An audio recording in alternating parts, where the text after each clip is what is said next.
What's up, everybody? Welcome back to another episode of Pylons with Opinions. This is episode 8. I'm your co-host, Fulton Logan, alongside Aaron Hodgson. Hodgie, how's it going? Oh, it's another beautiful day out here in California. Great day. Looking up for summer weather to come. Went out for a nice drive today to enjoy the beautiful weather. And I must say, if I had a nickel for every time I had to go around a biker, I wouldn't need this podcast to get popular. But other than that, it was a great day. And how are you doing? I was doing all right until you said California. What's wrong with California? I don't know. It's just like one of those things that just kind of makes you cringe, you know? Or you rather me say like Hollywood or something like that? No, just like Halifax or Halley would be like cooler. Okay, well, I'm doing good, Fulton. Thanks. Beautiful day out here in Halley. Went for a nice drive and went across the nice Halley coastline. But yeah, it's a great day. Thanks for the tips. Appreciate it. Oh, great to hear. Like you said, it's a nice day out there. NS is starting to kind of ease up on some restrictions here, which is kind of a hopeful sign for the near future. Yes, Dr. Strang the other day was music to my ears. Golf will be open soon. Driving ranges are now open. Golf courses will be open soon. It was music to my ears to hear that.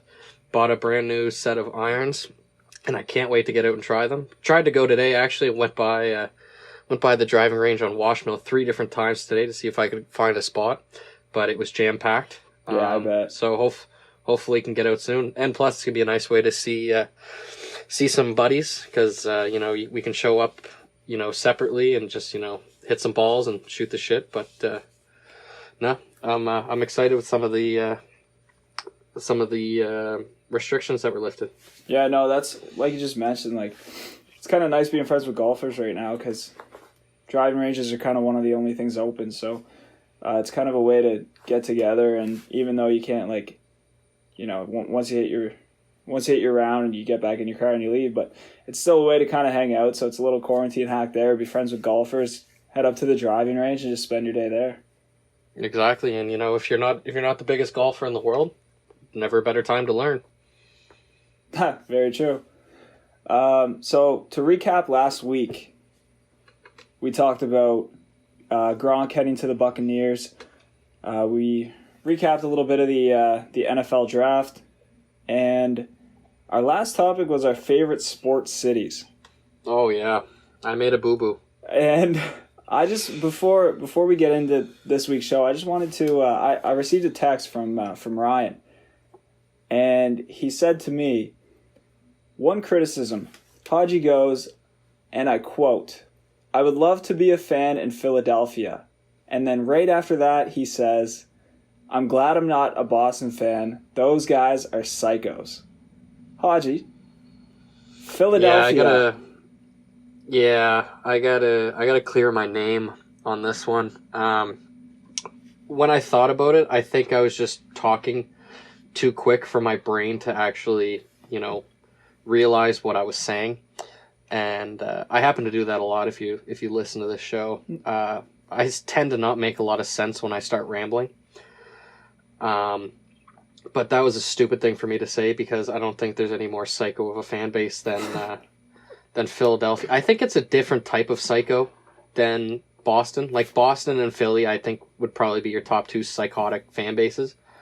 But I think it's just a different type of psychotic. Like Philadelphia, I feel like, they rip your head off in the parking lot if you're the opposing team fan. Oh, I'd never go to a Philly game cheering for the other team. Exactly. And as Boston, it's more of like they're passionate psychotic. You know what I mean? Yeah. Like I just feel like it's a little bit of a different psychotic fan base, and I should have maybe outlined that, as I sounded like a complete and utter idiot on the last podcast. But thank you to Aibsy for bringing that up for me to clear my name on that one, because I probably sounded like a complete jackass. Dude, Philly fans boo their own players. That's I mean, you'd never hear that from in a Boston sports team, because they're just so passionate about their team, and they love their guys. So I mean, Boston kind of has like a complete city, because all their teams are like competitive pretty much every single year, but also like when they're not competitive, it only takes a couple of years for them to get right back up. Like, they kind of have that pressure. Like, the teams have that pressure on them to continue to compete every year. And if they do rebuild, it's only for like 3 years max. When like other cities will have their run and then they'll go through like 10 years of shit and then before they have their run again. But like Boston's just like always consistently, like their teams are always there. Philly's kind of like, Philly's weird, man. The Flyers they like Eagles fans are probably they're psychos too. And like I remember when their Super Bowl run, I remember hearing something about a Philly fan punching a police horse. Apparently, I thank you for bringing that up because I was thinking about that right after I said it because I do that every time I ramble on and I just don't know when to end. I'll start to repeat myself and parts of what I'm saying fall out of the sentence to make it actually make sense. And that was a point in time where I made no sense at all. So, yeah, good to clear my name. All right, well, with that, I guess we can get into this week's episode. Thanks to Ryan for texting me that so I could have a little fun there. But for this week, if this is your first time, congratulations. Pylons with Opinions is a weekly podcast where we debate some hot topics in sports and other aspects of life that are completely opinion-based as we have zero credibility. If participating in the show interests you, you can follow us on Twitter and Instagram at PylonsPod and submit topics and questions. Reminder that it's staff parking only outside and violators will be towed. On today's episode, we'll cover the penalties assessed to the Red Sox for their part in the sign-stealing scandal, the potential restart of the NHL season sometime this summer, and last, we will talk about how we would go about reopening sports if that were our job. Ooh. And before we jump into these juicy topics, we just wanted to let you know we now have a YouTube channel. Yep, you heard it. We are now a YouTube podcast, and if you want, you can head over there and subscribe to us as well, and help us get a little bit of a following on YouTube. So, thought I'd just kind of throw that in there. Watch your feet for that drop. But yeah, I mean, jump right into it. We actually have surprisingly some more sports topics to talk about today, which is always nice. Seeing how we're a sports podcast, it's nice for us to actually have topics to chat about. So to start with the Red Sox, they weren't penalized as heavy as the Astros were. Yeah. I think theirs was a lot less severe than the Astros. I mean, it's still cheating. Theirs was more of a slap on the wrist, whereas the Astros are complete scumbags.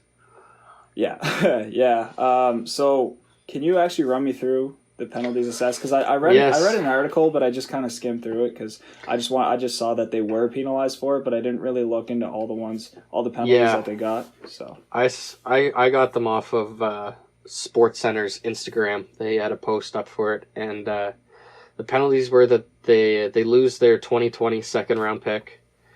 Their replay operator JT Watkins is banned through the 2020 and 2021 playoffs. And Alex Cora is banned through the 2020 playoffs, and that's just because of his history with the Astros. It has nothing to do with the Red Sox. Okay. So, I mean, I think that's deserving. I didn't really read in too much to what the Red Sox actually did. Was it like, did they do the exact same thing as the Astros or just something similar? I think what they were doing was just, they weren't banging on trash cans and relaying signs necessarily as much as the Astros were. I think they were just more using the replay room illegally. So, because you're allowed to use the replay room, to get to know pitchers' tendencies, what you're dealing with heading into a game. But I don't think you can go down. And I think they had cameras. I want to say they had cameras in the bullpen, maybe. And they were using those mid-game. That's a big no-no. Yeah. So I think that's what it was. I could be wrong, but I'm pretty sure. But I don't think it was like a whole thing where they were relaying signs directly from the dugout, banging on trash cans like the Astros were. So I don't think they had that much of an advantage. I think it was just the way they used the replay room. Oh, okay. I got you. It's still, big no-no, but obviously not as bad as... Yeah, exactly, but not to the extent of the Astros, which kind of makes sense that their penalties aren't as heavy as the Astros. consequences. But I definitely think it's deserving. Like we talked about it on, I think it was our first episode. I think we talked about the Astros cheating scandal, and like I said, I mean, if you're cheating in sports, you deserve everything that you got coming to you. It's just a scummy thing to do, really. I mean, it's just like you're playing with an honor system when you have that much technology in your organization. Like, you have that many tools to use to help you win, where you're using video replay to watch tendencies of pitchers and all this stuff. You gotta play it through with honor, that you're not cheating or taking advantage of it. But obviously they did, and they got penalized for it, which I think is 100% deserving. Yeah, I'm kind of interested to see how this plays out, because you said Alex Cora is banned for the 2020 playoffs. Yeah, I thought I thought they fired him. Didn't they fire Cora? I think they fired him. I think they called it like they mutually parted ways. Which is a nice way of saying hand in your resignation. Yeah, I don't know though, because they could bring him back. I mean, you see with AJ Hinch, the Astros manager, mm-hmm. He's banned through this whole season. But yeah, if the suspension still holds up, even if there's no games played. So all of the penalties to the Astros are for this year. So once 2021 comes around, Hinch could actually manage the Astros. Yeah, that's fucked. I wouldn't, like, if the owner of the Astros has any, like, I don't even know what the word is I'm looking for. I'm blanking here. If he's a good person, I'll just put it that way, he won't hire him back. Just because there's no way he didn't know what was going on with that team. If anything, it was probably his idea. So, yeah, that's what I think about the Astros. Astros are scumbags. Yeah, in short, pretty much, yeah. But like so Alex Cora, if he's banned through the 2020 playoffs, I mean, that's not, like you said, it's a slap on the wrist, because I mean, like, this year I think for the AL East, the Yankees are the favorites, and I have the Rays finishing second in the East. Okay. So unless the wild card spot, so I think Tampa Bay is going to take either the one seed for the wild card spot or the 2 seed. If they take the 1 seed, the only playoff hopes for the Sox, I think, will be the 2nd spot in the wild card game. But to be honest, I think with all the moves that these American League teams made, like you look at the moves the Twins made, and they're still in the Astros division. Are they in Cleveland's? Fuck, I can't remember. I think they're in Cleveland's. Yeah, that's a great question. No, they're not. They're not in the Astros. They're not in the Astros. Yeah, so, because what is it? So the first place team in the American League, they get the winner of the wild card game, and then the 2nd and 3rd place seeds play off. So yeah, I see the Yankees finishing first in the East. I have the Twins winning their division. I have Houston winning their division, and then I have it as, like, I think I had the wild card game as like the Rays and Cleveland. Yeah, I mean, Cleveland's kind of one of those teams where I'm not really sold on. After 2016, I mean, they've been all over the place. They've been, like, competitive, but I don't know. I just don't see the Red Sox making a playoff spot this year. With the loss of Betts, I agree. I still see them having a strong season, but I just think the American League is going to be really solid this year. And I think that the Rays are going to be the 2 seed coming out of the AL East, and I think that's going to give them the first wildcard spot. So really the only chance the Red Sox have at a playoff spot, to me, would be that 2nd wildcard spot. And I don't even see that happening, to be honest. Yeah, I agree. So if he has a ban in those playoffs, I mean, again, it's a slap on the wrist. If the Red Sox miss the playoffs completely, Alex Cora could come back in 2021 and then, lead them to another championship run. Yeah, and like you said, it's really a slap on the wrist, because like a 2nd round pick for Boston, really not that much. Like, they're one of those teams that, they're like the Yankees with huge payrolls that they can just go out and buy talent instead of having to draft and develop talent. So if they see holes, they can easily just go out and pay for it.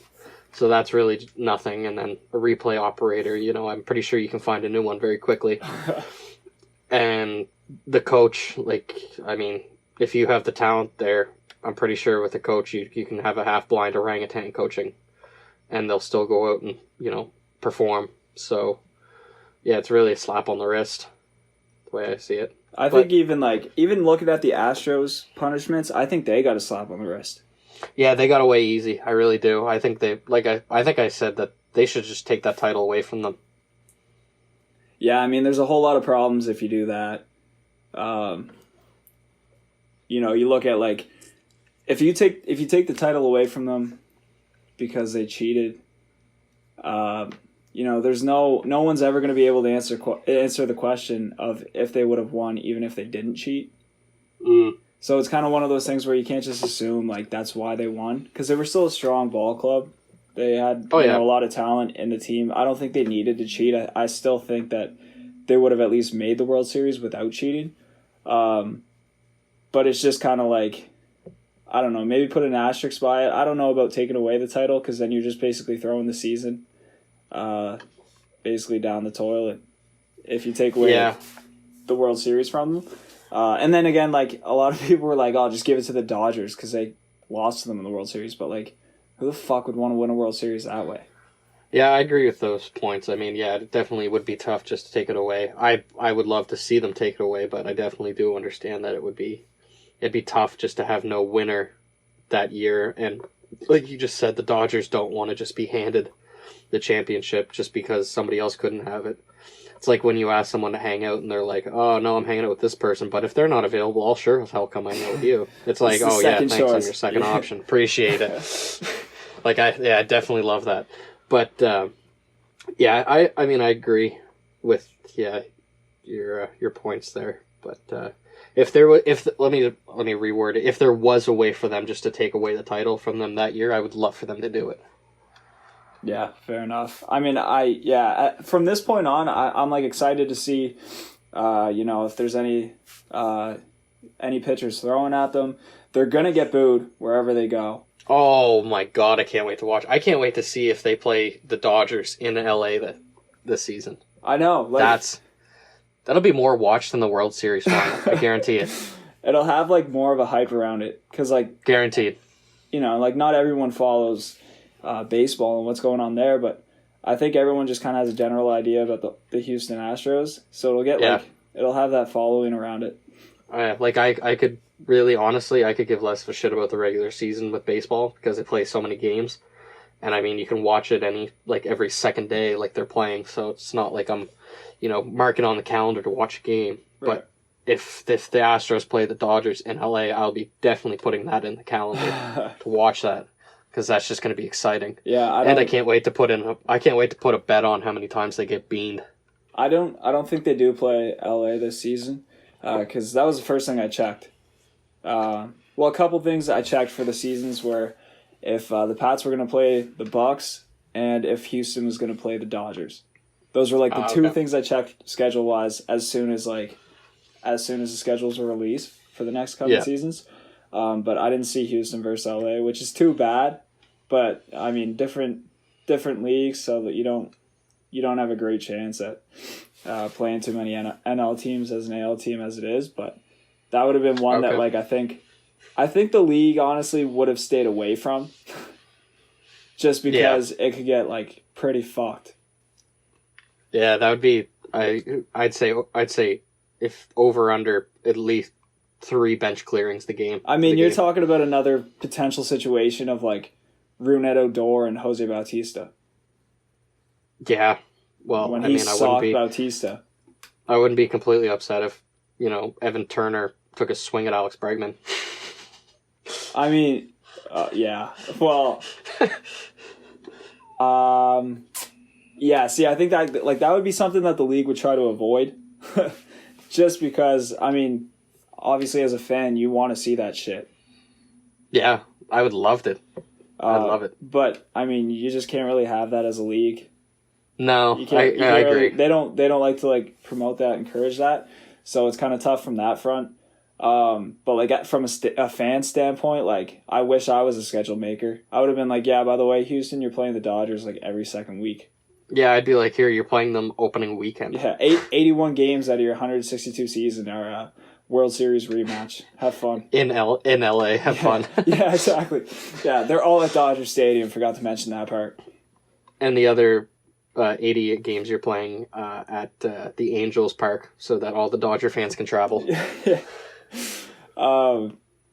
Yeah, so I mean, that could be what happens, honestly. I could see Dodgers fans heading down cuz the Angels are in Houston's division. Oh, the diehard ones will go. Yeah. I guarantee it. It'll the be diehard Dodgers fans will be there. It'll be like the Battle of LA, but like for that weekend, like everyone's an Angels fan. Yeah, and I could even see it, like, I remember Trout kind of, not bashed them, but he had some meaningful words about the Astros in a press conference. He ripped them in the nicest way possible. Yeah, the nicest way possible. He just said he lost a lot of respect for like a lot of those guys, so. And you never know, there could be some beef there with that, maybe plunk Trout, and that would start an uproar, because then you'd have Dodgers fans that are booing you. Then you'd have every single Angels fan up your ass for that. I don't see like things like that happening. I see just words being said. Like you see baseball games, a guy will get on first or just base, and a first baseman or second baseman, shortstop, whoever comes over and sparks up a conversation with the runner on the other team. Yeah. I can't see a whole lot of that happening, like all that friendly conversation. No.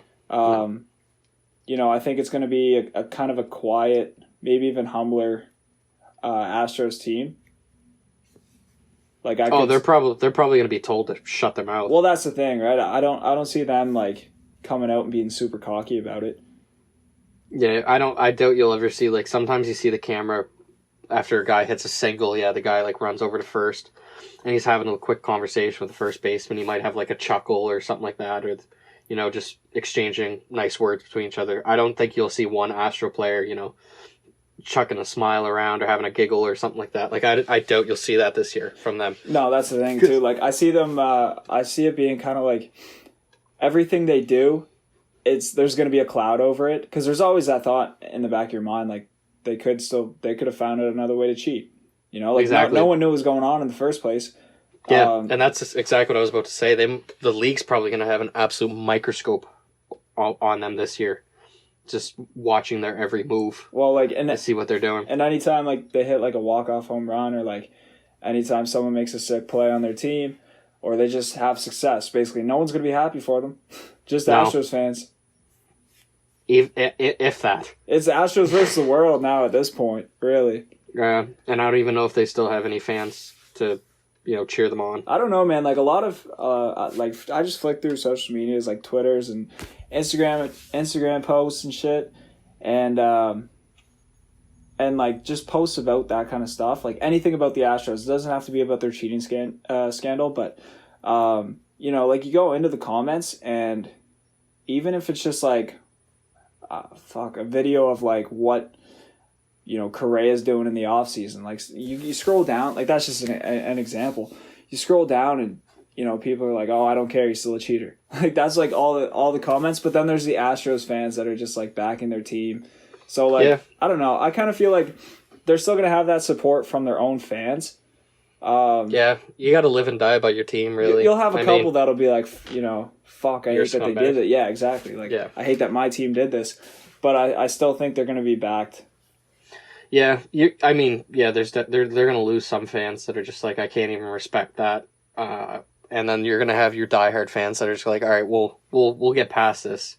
I mean, there's still a lot of Pats fans that stuck with the team after Tom Brady deflated the footballs, but yeah, because that made no difference.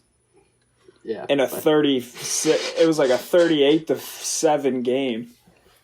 Or there are other 7 cheating scandals, but we can move on.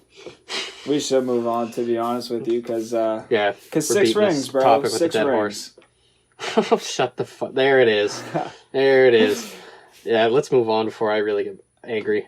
Like you did the other night. No, good thing we're on good terms again. Or this episode, or this episode may not be happening. Pylons with opinions may have came to a dead halt before it even really popped off. So let's move on to, we got some NHL news, some positive news about season possibly starting. There's a tweet from Andy Slater, and he said, according to the president of the Florida Panthers, Matt Caldwell, they're looking at games being played in 4 or 5 neutral sites with limited to no fans. Nothing has been finalized yet.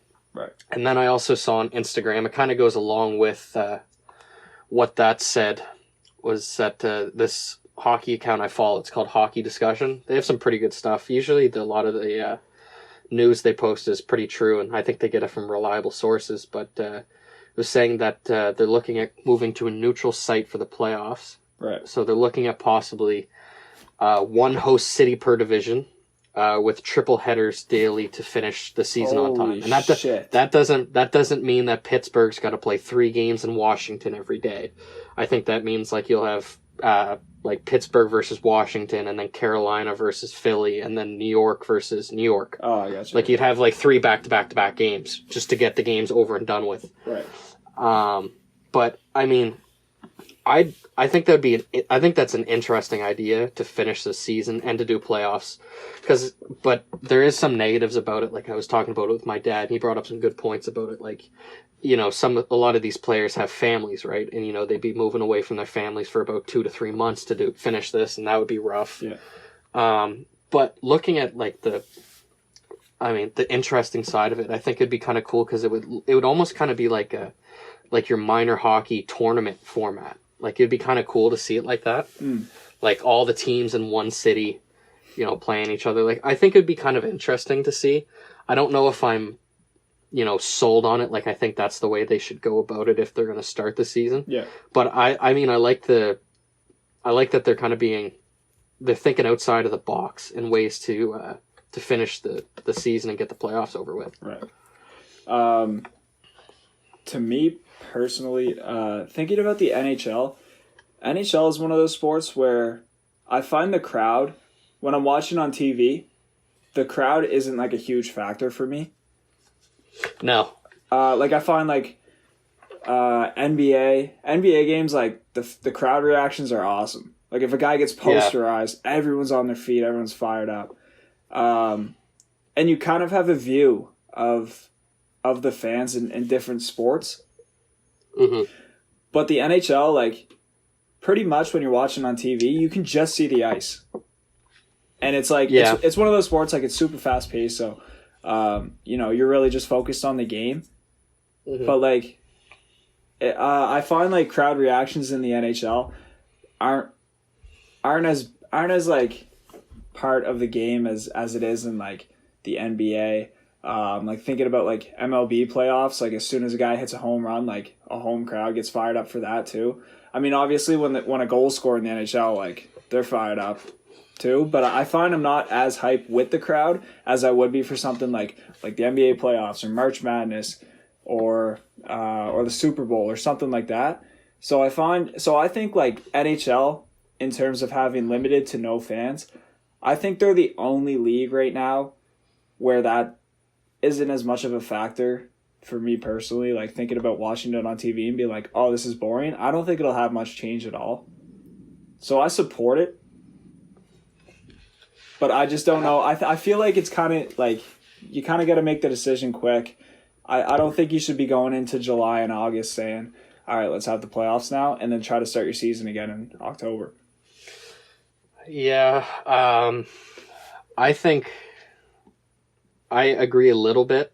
I think, for me personally, I think fans play a little bit of a bigger part. Like, obviously, if you're watching from home, like, they don't play a huge part for you, but I mean, like, you know, that Saturday night hockey night in Canada, and they have, like, the cool camera view going across, the fans are all going wild. Mm-hmm. And, like, even, like, you're watching a playoff game in the Bell Center, like a Montreal playoff game, you see all, like, the white towels flying around, and, you know, the fans are going nuts. Like, it's definitely... I remember as a kid... I don't remember the last playoff game at the Bell Center. Yeah, it's been a while. Yeah. But, like, I remember even as a kid, like, watching playoff games, and I'd have goosebumps, like, just sitting there watching it, because it was just, like, the fan interaction was crazy. Right. And, you know, fans are going wild, they're having a great time, and... I think they definitely would. I think they would affect. It would affect the players a little bit. I think, like you said, like you're in the playoffs, and you score an OT winner, either to secure a series or prolong the series even longer. That gets you fired up, Right? And that'll come in, that'll drag into the next game and stuff like that. So I think that'll play a bigger part for the players not having any fans and stuff like that. Right. And I do agree that the NHL is probably one of those sports that could get away with no fans. Like baseball, you can't get away with that because it's so boring watching a baseball game with no fans. I'm a huge baseball fan. So boring. I'm one of those baseball fans where, I play baseball too, so it's like easier. It's kind of like golf. Like if you don't really like watching golf unless you play golf. But like when it comes to baseball, like I watched the game a few years ago when there was like riots in Baltimore and no fans were allowed in an Orioles game. I remember watching that game on TV, and it was kind of cool like to watch one game be like that, but I could not watch a whole season that's no fans. Like no. Guys were hitting foul balls into the seats, and like you could just hear the pow of like when it made contact with with the plastic seat, and like that was kind of cool for like one day, but like I could not stand that if it was a whole season. No, yeah, I definitely agree. And then like, you take away your highlights of like fans making crazy catches on foul balls and shit too. Yeah, exactly. I think baseball would be probably the worst to watch without fans. Honestly, it would also be worse. I think football would definitely suck without fans. Me too, dude. It'd be kind of weird. I mean, it is probably the biggest sport in North America to watch, like probably the most popular, but I think it would be incredibly boring to watch without fans. Yeah. But kind of getting back to the NHL, like I hope that they can get to a point like quickly that they can have fans in the arena, because just the atmosphere is just I mean this is talking from a little bit of experience, not really much experience, kind of plug experience, but like having fans watch games is so it's just way better than playing with like a quiet building. Yeah. Right? It just gets you more into the game, gets you fired up. Like if you go out and lay a huge hit, crowd goes nuts. Like, you're getting yourself into that game, you're getting your team fired up, and like you're just swaying momentum, whereas I feel like it would be harder to build on momentum with no fans. Yeah. And I just had something else in my mind I wanted to say. My mind is not working well today at all. Dude, think about with the NHL, think about something like I'm getting away from the NHL here again, but the Kawhi bounce last year in the playoffs. Oh my god! Could you imagine if there's no fans? Dude, I know that's what I'm saying. Like, because obviously, like the crowd at Scotiabank Arena, that whole series was incredible. Like it was, the fan base for like even Raptors regular season games, man. Like they're a great fan base. The Raptors fan base. But last year in the playoffs, obviously super special. Like the feeling heading into last year's playoffs, obviously were very different than the previous years. But that shot, just think about like how everyone's fired up when they're coming on that inbounds play with like 3 seconds left, and Kawhi puts up that shot, and the whole arena goes quiet. The whole arena, you can't hear a sound. Oh yeah. And then you could probably hear the ball bouncing on the rim in that arena from like the nosebleeds. Dude, you could watch. Go on the highlights again. When it hits the rim for the first time, it's the most defined sound that I've ever heard from like a clank off the rim. So it hits the rim, and it takes those 2 bounces before going in, and everyone's quiet the whole time. And then as soon as it drops through, everyone goes fucking nuts. Oh yeah. Like imagine that with no fans. It still would have been like watching it. It would still be kind of hype and stuff. But like watching that from my living room, I felt like I was in the crowd when that happened. Yeah. Oh, yeah, for sure. And I mean, even when I go back and watch that every now and then, like if I see it on YouTube or if I see it on Instagram or something like that and I watch back, like half the time, like I'll watch the shot go up, and then after that, I'm looking at the fans. Like I'm looking at the crowd go nuts. I know. So I'm just thinking something like that. Like you would never watch that play on mute, but no, you could watch like your favorite team score a goal in the playoffs. In hockey, you could watch that shit on mute. Like, I feel like the atmosphere would be completely different in the NHL as opposed to, like, different sports. Like, when you're watching it from TV, or when you're watching it on TV, I feel like NHL to me is, like, the least one that I feel like I'm actually kind of there, as opposed to the other three sports when it comes playoff time. Okay. But I will say, like, baseball's the least for me, I'd say. Well, I think baseball, Rogers Center in 2015, I felt like I was there. That was fucked. I agree. Well, you were there. Yeah, okay, games 1 and 2, but I was talking more of the bat flip. But I would say, like, at the start of a playoff game, like, they have those hype videos for the crowd. Yeah. And they play it on, like, the big screen, but then they put it also on your TV. So it's like you're watching it on a big screen. Like, that would be, like, that actually fires you up to watch the game, even if you're watching from your living room. So, like, that would be kind of, like, one of those things that would be missed if this were to happen. I just think the NHL, as far as no fans go, I think they're the best sport to actually continue without fans. Yeah, I agree. I do agree with that point. For sure.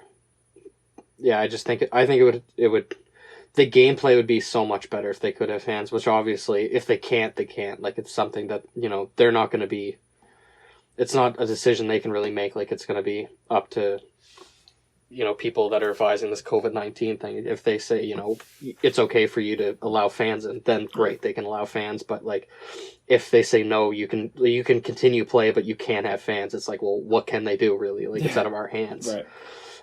So obviously I would love for them to have fans in there, just because, it could change the atmosphere and the way the gameplay so much.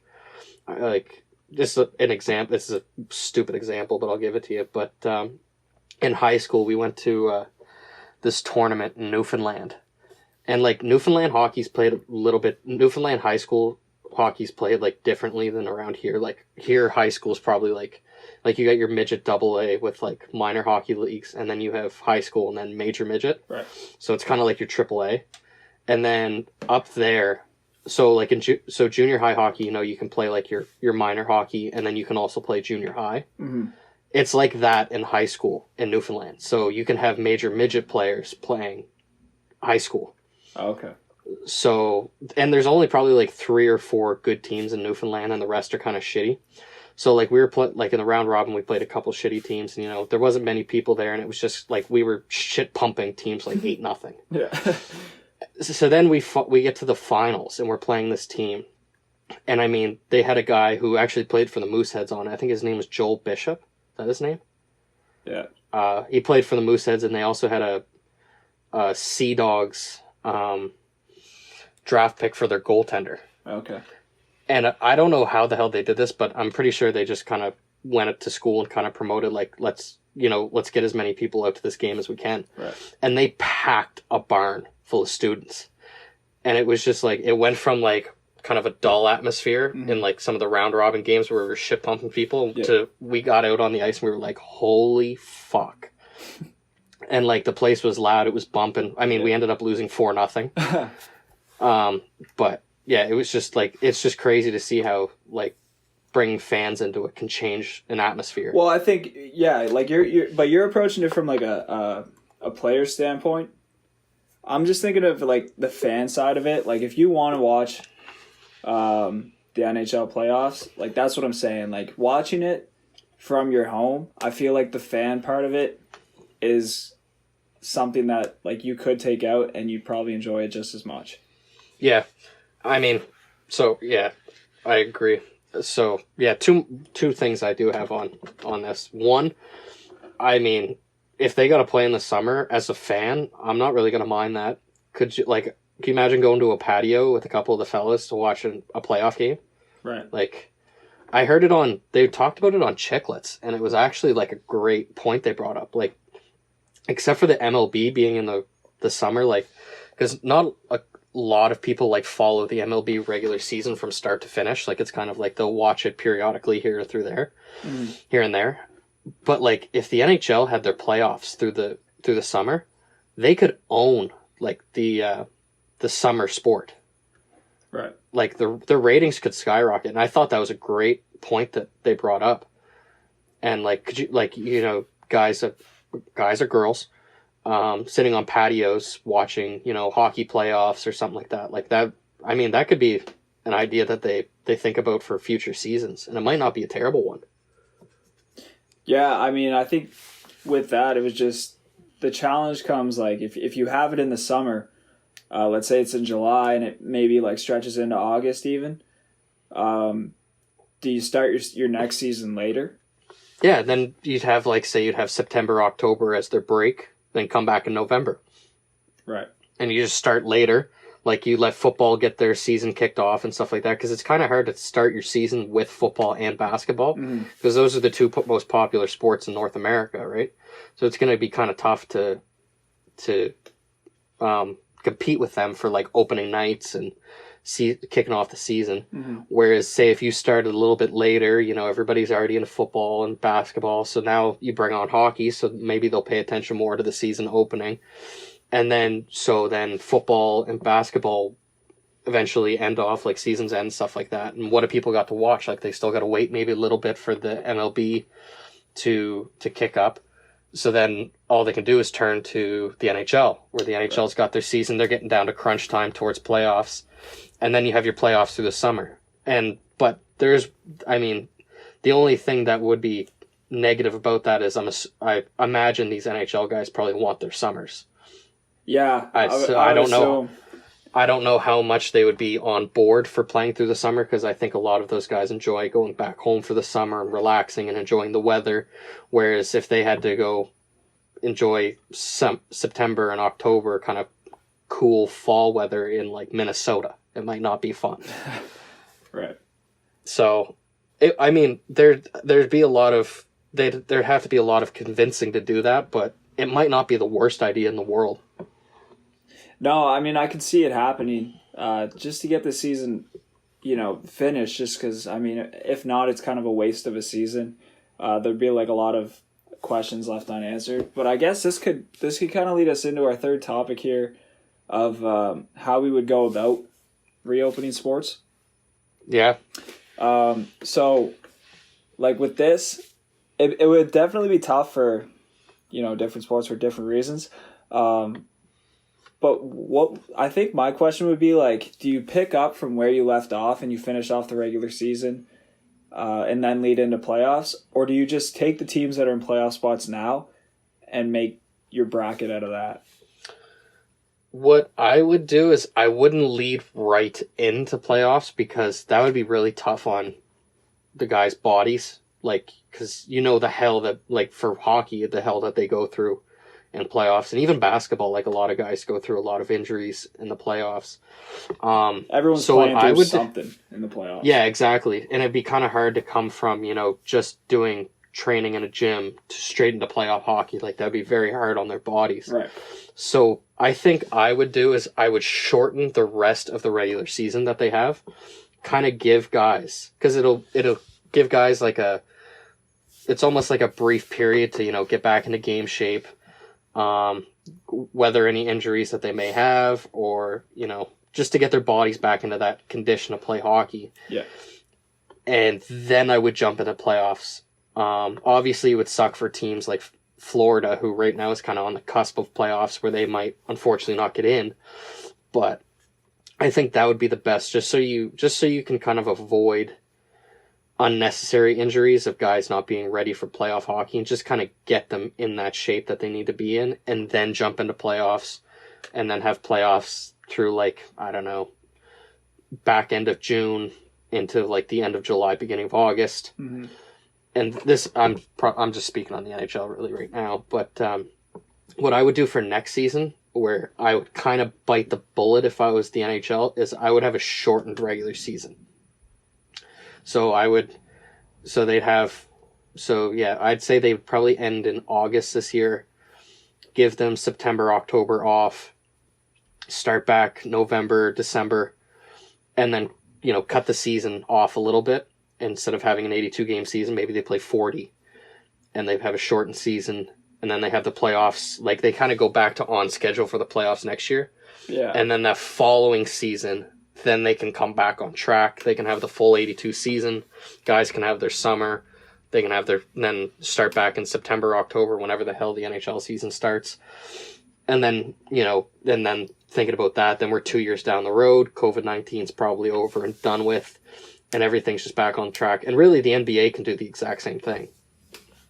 Yeah, no question that it could be universal through all sports, just to come back and shorten your season, or like I would kind of set it up. Where do you know where all the seasons left off? Like how many games were left in the NBA and NHL?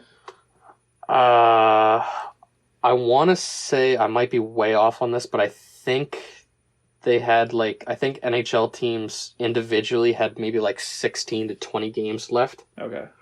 So I could be wrong though. You could set it up where every team plays another 10 to 15 games. Yeah. And so that gives those teams that are on the cusp and fighting for playoff spots the games to try to punch the playoff ticket. And then for next year, where you're kind of saying a shortened season, you could almost set it up the QMJHL plays 68 games? Something like that. I think it's 68 regular season games and then into playoffs. Mm-hmm. And you could even look into, I don't know, because for me, I wouldn't want to see them trying to change things completely, because you could even make round one of the playoffs next year a best 3 out of 5. Mm-hmm. Yeah. For a first round, you could do it how baseball does it for the first rounds, 3 out of 5, and then it goes to 4 to 7. But I think if you were to reopen them this year, I think you're doing it without fans or a limited amount of fans that vary spaced out across the arena. I think if you're baseball, you could. I think they were looking into two separate leagues. So rather than doing divisions, you do it how they do grapefruit and cactus leagues in spring training. And I think they were looking at doing that based on where they're located. Oh, okay. So I think you could have some success there, but to me, I would just hate to see them try to force sports to come back and kind of change everything, and then your outcomes are all kind of whack. Yeah. So I think if it gets to a certain point, I think the NHL, honestly, if they can't start up till even July, I think they bite the bullet and they write off the season and they come back into next year. At this point, and the thing is, in a pandemic, it's not something that anyone really planned for, to have something like this happen. So in some ways, I feel you just have to bite the bullet and just kind of be it is what it is. We'll regroup and get going for next year. Because you said, the worst thing that could happen is they rush it back and throw guys into meaningful hockey right away when they're not necessarily meaningful hockey or basketball. And, where guys aren't really, even if they stayed in shape through the offseason, they're still not in that intense game shape. No, there's a difference between in the gym shape and game shape. Exactly. So I think sorry, go ahead. I was just gonna say if you throw them back in because you want sports back that bad, and then guys are getting injured and it's affecting their careers. A guy gets hurt and then next season he's out for half the year and he's an all-star. Yeah. Exactly. I think that's your worst case scenario. So I wouldn't push it too hard if it was getting into the midsummer months and then you were still looking to have a full season next year. No, yeah, I agree. I think if we get to the middle of June and they still don't have the green light to finish their seasons, then I think you say, okay, bite the bullet. Let's cancel it, and we'll have our full season next year. Guys, get in shape, have your summers, do whatever you got to do. We'll come back in September. But if, I don't know, they could come out mid-May and say, you guys have the green light to finish your seasons, just no fans. Right. Then in that case, yeah, like you said, maybe 10, 12 regular season games. Obviously, that sucks for teams right on the cusp, but they got to understand that this is there's a fucking pandemic. Like, there's nothing you can do about it. Yeah, I mean, it's also tough too with like these social distancing rules, and with I don't like I would assume that they're not deemed an essential service. Like until laws like that get lifted, Yeah, it's kind of impossible to bring your season back, and like I think that's like kind of a long way off before you can even have groupings of like more than 5 or whatever. So it's kind of you can't like, even though they're not fans sitting in a crowd right next to each other, like there's still 10 of them out on the ice, or 12 I guess, plus refs, and then 10 players on a court plus refs. So it's just kind of tough. I don't see it happening before June. yeah. I think I would say that the only sport that could come back this summer, what it's looking like, is baseball. I think just because they go into October anyway. Yeah, and I think the only sport that's really not going to be affected by this is football. Yeah, I feel like the football season's going to be. I think the football season's going to go off on schedule. They kind of drop like right on the edges of this. Like the Super Bowl was like right before kind of this whole pandemic stage started, and it's looking like it could start up again once things kind of go back to normal. So they kind of the NFL got lucky with this. And I mean, if they gotta push the season a couple weeks back, that's not going to hurt anything, like, because they don't play through the whole year, right? So I could see like baseball coming back and having. I don't see them playing 162 games. I see that being shortened to maybe like 180 or 82, maybe something like that. But I do see baseball coming back, but I just think that'll be kind of like a June, maybe even July thing. And I think at that point, it would just be hard to try to get, the NHL playoffs and NBA playoffs kind of fired up. Yeah. I mean, I'd love for them to come back. Whether they do or not is definitely going to be tough. But like I said, I wouldn't mind sitting on the pint patio watching Dallas dummy whoever they play in the playoffs. Yeah, right. Okay. But the further this goes on, we're getting closer and closer to Boston fans deeming themselves as Stanley Cup champs. See, that's what I don't want to see, is like the seasons get scrapped, but they still crown a winner. I don't think you can do that. Oh, they wouldn't be real winners. No, I know, but I would just hate to see them like be crowned winners anyway.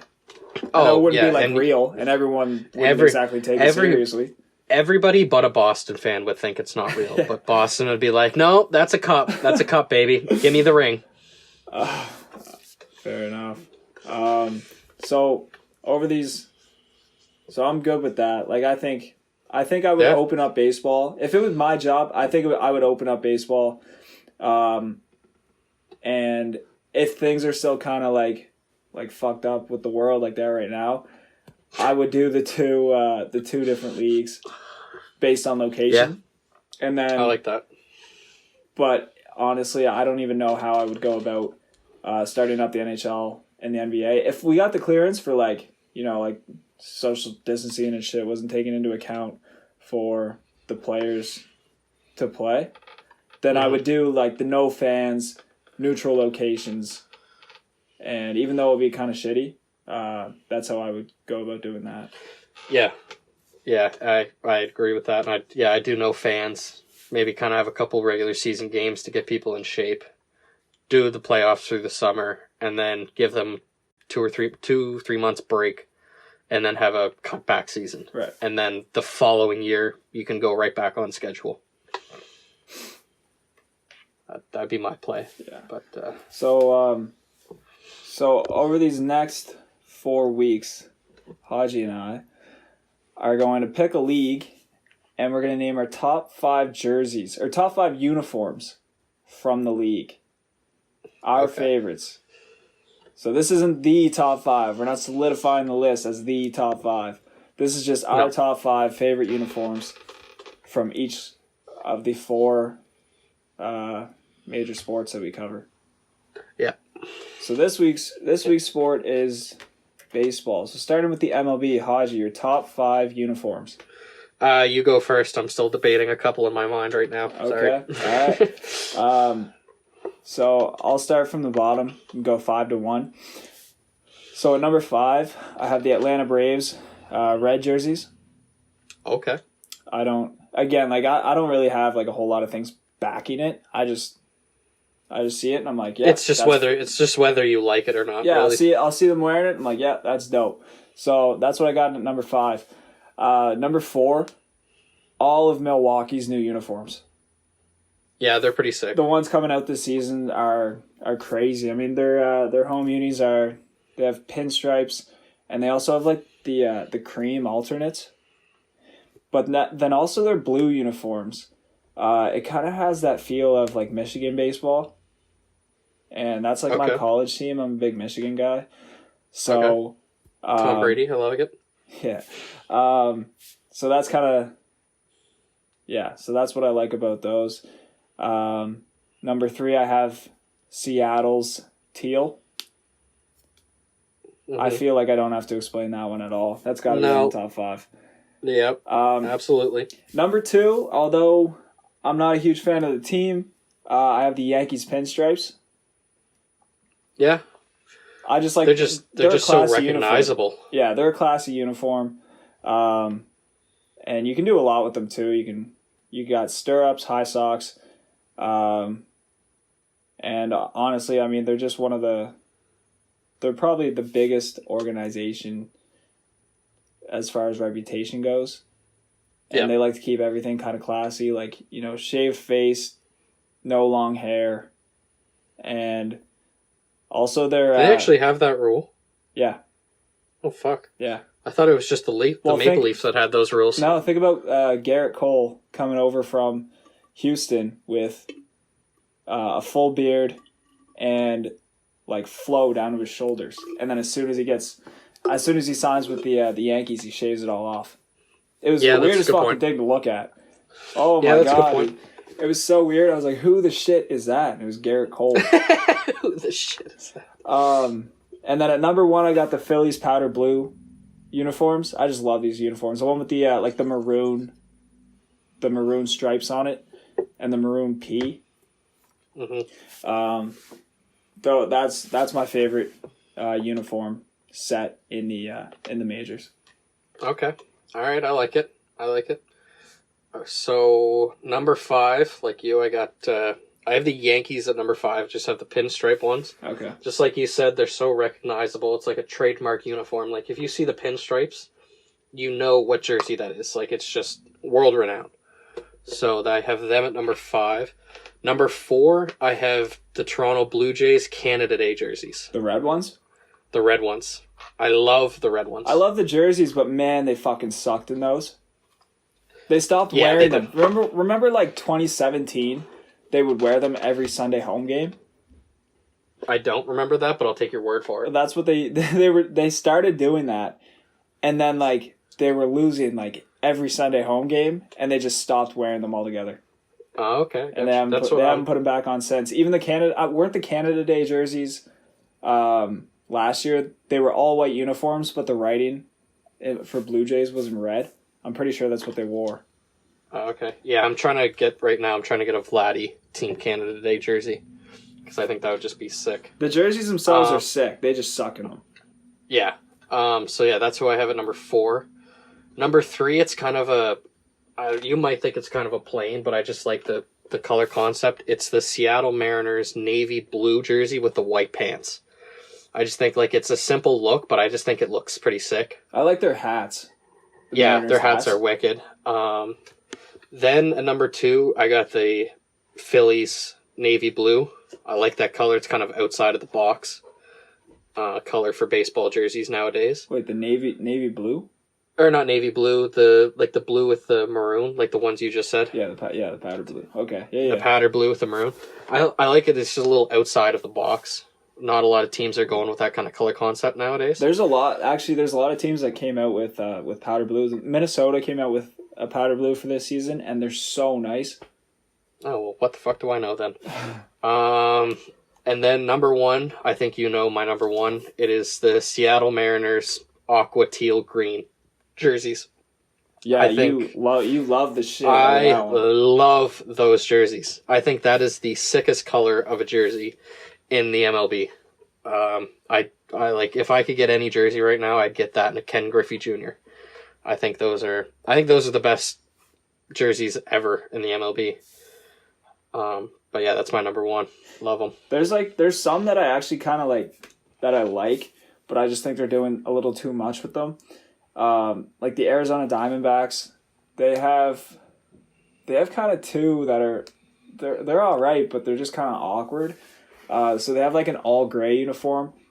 That's kind of weird. And well, every road team has an all gray. But theirs is like a dark gray, isn't it? It's not like the light gray that like a Jays away jersey is. No, it's a different kind of gray, and then like the writing over the A, in the corner of their jersey, it's like their teal, I guess, or their aqua color, and I don't know, it just kind of looks funny to me. And then their other jerseys that they have for away games are the red ones.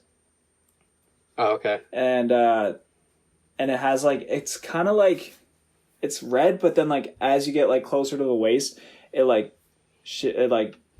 fades over to black, and they have like a design. I don't know, they're kind of weird, but they're also in the same. They're outside of the box, and they're kind of cool, but I just think they're doing a little too much with them. Yeah, I'll also throw an honorable mention. They didn't crack the top 5, but I still really like them. Is the Chicago Cubs pinstripe. Yeah, I like them too. I like any pinstripe uniform are pretty. Yeah, like I like the Phillies pinstripe as well. You know what I'm not a fan of though? I do not like in the MLB is the vest uniforms. Like the two-piece jerseys. I can't stand those. They're terrible. I cannot stand those. And you had like the Cincinnati Reds last year, like warming up in just the vest part, looking like cocky as all fucking hell. I hated those. Dude, they're more of like a early 2000s look. Yeah, because I think it was like Colorado. They might still wear them.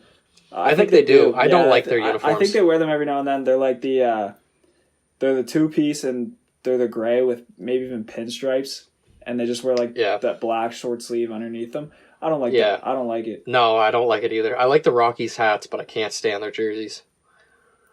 Yeah, their purple jerseys aren't that bad, but I don't like the purple one is nice. Their uniform set in general, I'm not a huge fan of. No, I'm not big on it, but you're right. Their purple jersey is pretty nice. I could honestly probably make a top 5 of my favorite like powder blue jerseys, because the Rays have a nice light blue. Twins, Phillies. The Jays came out with a pretty decent one too. Yeah, there's probably a lot of jerseys we missed. Yeah, I do like the Jays classic ones, like the Roy Halladay powder blue jersey's really nice. The old logo. Yeah, that one's nice. But yeah, there's probably a lot of jerseys we missed. But so let's dive into some questions here. Yes, and there wasn't too many this week, but just remember, check Friday and Saturday. That's when the stories will be up. And you can either send it to the Pylons podcast Instagram, or you can send it to us individually. And it doesn't have to be questions either. It can be if there's a topic you want us to cover, especially with these next couple of weeks where there's not a whole lot of sports talk.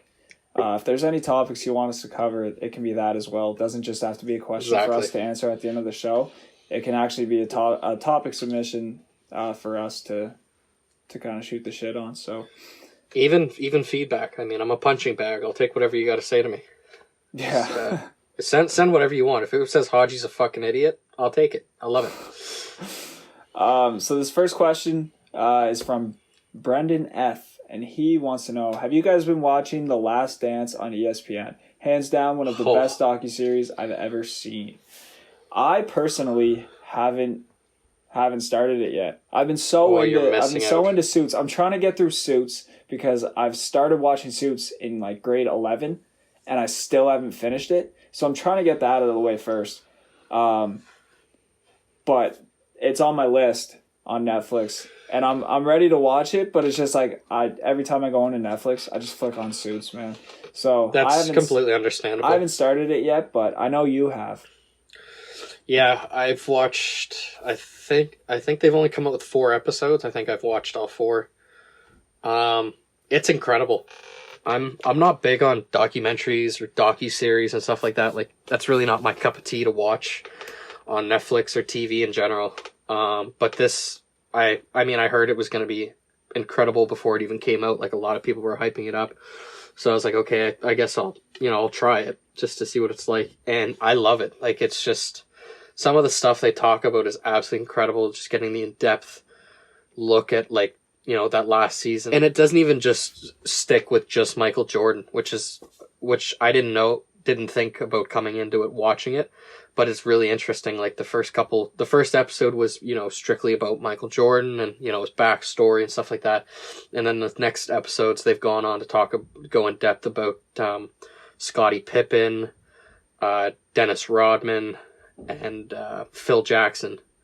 Kind of like the big four key pieces of that dynasty. Right. So it's really interesting. And I mean, hearing some of the stories about Dennis Rodman, holy fuck, this guy is unbelievable. Like, the story about him going off to Vegas for 48 hours. Wow. It's incredible.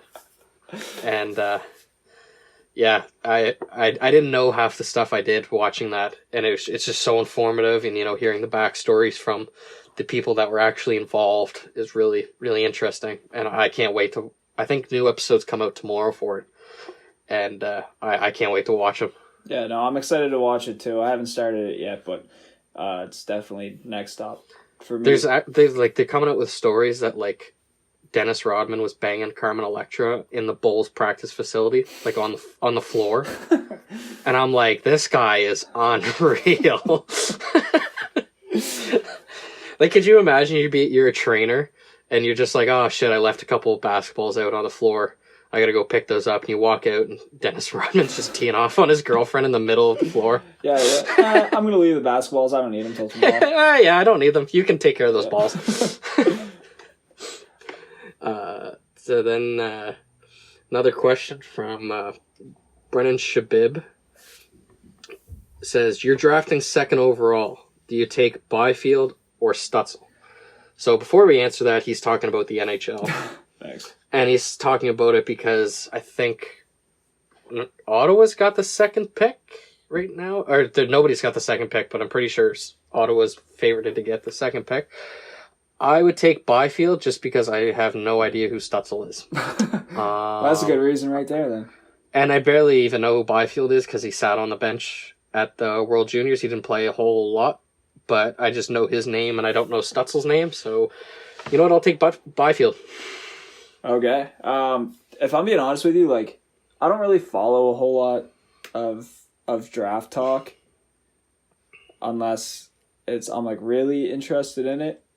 No, I didn't. I stopped following after McKinnon's year. That's when I followed it really big. Yeah, no, I did after too. that, I wanted didn't to really see. pay attention. I wanted to see if it was going to be Drouin or McKinnon getting drafted first, and then like there was. I remember like the top 5 that year was all guys that like I recognize the names of, but like now where I'm just like I just focus on like the actual like the seasons. I don't really focus a whole lot on drafts. I think the only draft that I really pay attention to heading into it would be the NFL draft, and that's just because there's always so much hype around who goes first overall in the NFL draft that it's like it's easy to follow those kind of conversations. Yeah. But when it comes to other sports, man, like to be honest, I don't really follow a whole lot of the draft talk. Oh, NBA, I couldn't care less about their draft. MLB, I don't even know who gets drafted.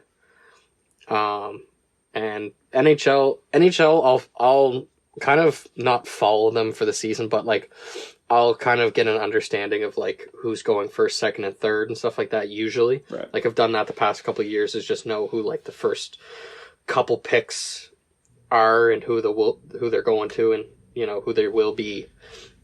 But I paid attention to almost like the whole first round in McKinnon's draft year with like Seth Jones, Drouin, McKinnon, Barkov. Right. Like all those guys, I really paid attention to that one. So did I. That was that was like the one year where I think I was actually really into the NHL draft. Yeah. But like in other years, other years it was like I only paid attention to really like McDavid and Eichel or Line A and Matthews or Kako and Hughes. Like it was only really like the big names that were going first and second that I really pay attention to. Right. No, exactly. As soon as Or first this year, like overall's picked- Lafreniere.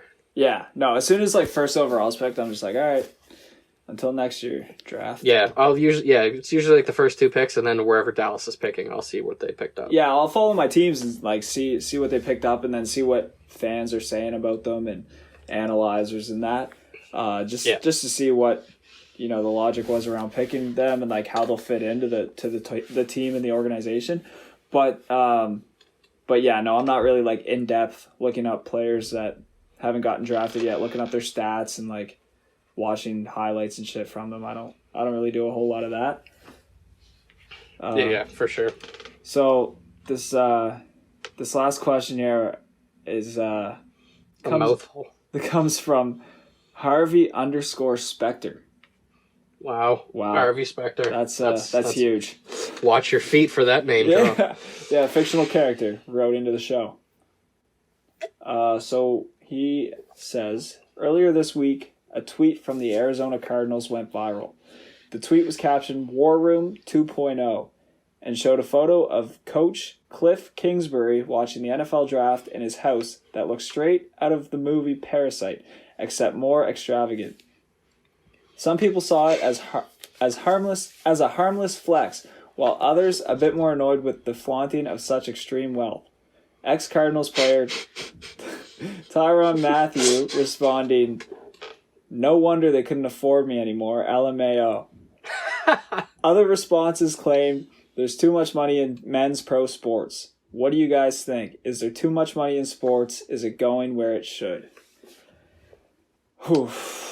Oh, This is a question that's been asked for fucking ever, dude.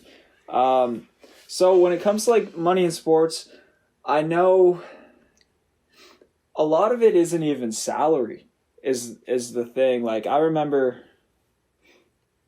no, I don't have the details in front of me here on it, but a lot of players, depending on who they are, it's the big names across sports, they can actually like they'll just put away their salary, and their spending money is from like endorsements. That Gronk did that. Yeah, it was Gronk. That's right. So, I mean, it is kind of it's a touchy topic here. Is there too much money in sports? Are guys getting paid more than they should be? In some circumstances, definitely. There's some contracts that make no fucking sense. When there's others like players are getting even underpaid. But it's just because the organization's bringing so much money and they have the money to dish out. So it kind of, I mean, the figures nowadays are huge. Like the big contracts in the MLB, like, guys are getting signed for my 12 God, years, it's like ridiculous. $300 million in more. It's ridiculous. I don't know what I would do personally with that much money.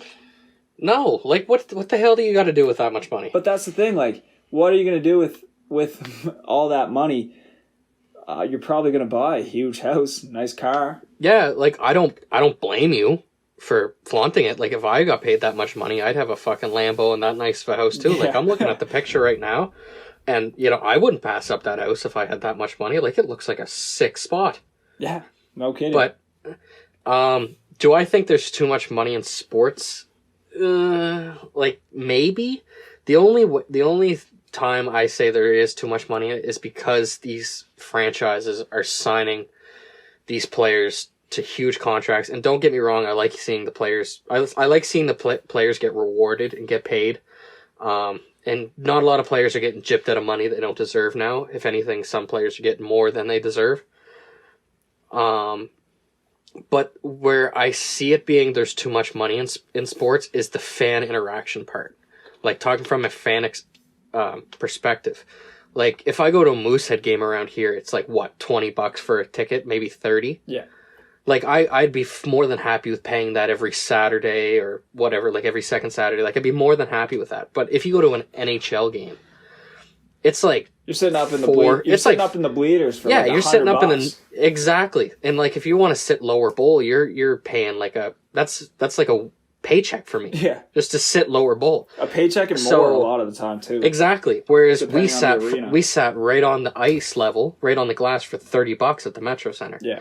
And like I get why it's so expensive because these guys are getting bigger contracts. So I mean they got to get their money back somehow. And what's the easiest thing to do is, you know, jack the ticket prices up a little bit. Right. Like I get it. Do I like it? No. Would I like to be able to go to an NHL game and maybe like I'd be fine if I was going to an NHL game and I had to pay like $200 for a lower bowl seat. Mm-hmm. Like it obviously throwing out $200 sucks, but like you're going to like some people don't even get to go to an NHL game in their lifetime. Maybe go like once or twice. Right. So like if I got to pay $200, I'll throw out $200 to sit lower bowl. But I don't agree with some of these places. You know, they're charging like $600-$700 for a lower bowl seat. Right. Like, how are you supposed to grow your fan interaction and your fan base if, you know, half the people can't even fucking afford it? And it's tough too because there's a lot of teams where like the ticket prices and the ticket sales don't match the performance. No, exactly. On the field or the court or the ice. Like if I'm paying a couple $100 to sit in the lower bowl, I don't want to see like a team that finishes like, I don't know, with 60 wins in the MLB or like a 20-win NHL team. Like I don't want I'm not going to pay a couple $100 to see that when I go watch from think home. think about paying like $300 for a foul line seat at the Jays game and they shit the bed. Right. Like that's just a waste of money. Yeah, I mean there's some places where, you know, ticket prices and you know, shit like that is way too much. It is, I mean, it's expensive to even have a fucking stadium and shit like that. So I understand why prices are that high. When it comes to like players' contracts, there's definitely players that are getting paid a little much, but I feel like people just see that their contract and they're like, oh, like how are you getting that much money just to play basketball or just play hockey or just play baseball? Like how are they getting paid $300 million to do that? The thing is, like, it's not just their like performance and how good they are at the sport, but it's like what they do for the organization as a whole. So they're going to get paid more if they know that you know, you bring in a big name. Like think about the Bryce Harper contract. I think it was 12 years, $330 million. I think it was like $330 million. It's fucking ridiculous. Something like that. But think about the hype that came with Bryce Harper coming over to Philadelphia. The hype around when he said he was going to bring a championship to the Washington in the press conference. Yeah, I mean that's a story for another time. But think about like the jersey sales would have been ridiculous. Like the amount of people that would have went and bought a Harper Phillies jersey is ridiculous. Oh, and they probably made back their $330 million in like 3 days. Yeah, and like, you know, all the jersey sales from like even websites and MLB.com, like all this, and then comes ticket sales as well, because you're gonna draw a bigger crowd in when you sign a bigger name. Like it was the same with the Jays in 2015. You know, the Jays have in the 2010s had such small crowds, and then you bring in Donaldson and bring in all those guys for the 2015 run, and you're selling out regular season games, which in baseball, like, isn't that common to sell out regular season games. But if you bring in a guy that, you know, is an all-star, you're gonna put, you know, fans in the seats for that. And so it's things like that go into a guy's contract. It's not just like, oh, this guy's really good at his sport, so we're going to pay him $300 million. It's not. That's not the only thing that they consider when it comes to something like that. I will still say that like $300 million, like that's still a fuckload. I don't know how they come up with the numbers they do. No, I don't either. But I think it's like, there's more that go into it than just like, oh, this guy's playing a sport and he's getting paid $300 million to do it. Yeah, there's more that goes into it than that. There is more to it than what the average fan sees, for sure. And to answer is it going where it should? I think every sport is trending upwards and going where it should be. Like, I love to see, like, these sports growing. And, I mean, like, the NHL is probably, I hate to say it, but it's probably the least popular of the four. But it's still trending in a very upward direction. I think like it growing means, like, the game. the question's like referring to is the money going where it should? Like, players getting this money, is the money going where it should? I mean it's your money. Like, I'd rather pay my first line center than my fucking video analysis guy. Like, I'd rather pay my center $12 million than my video analysis guy $20 million. But I don't know if that's even answering the question. Yeah, I don't know. I don't know if the question is referring to is the money that the players make going to where it should. Like, are players spending it? Because, like, think about this whole question.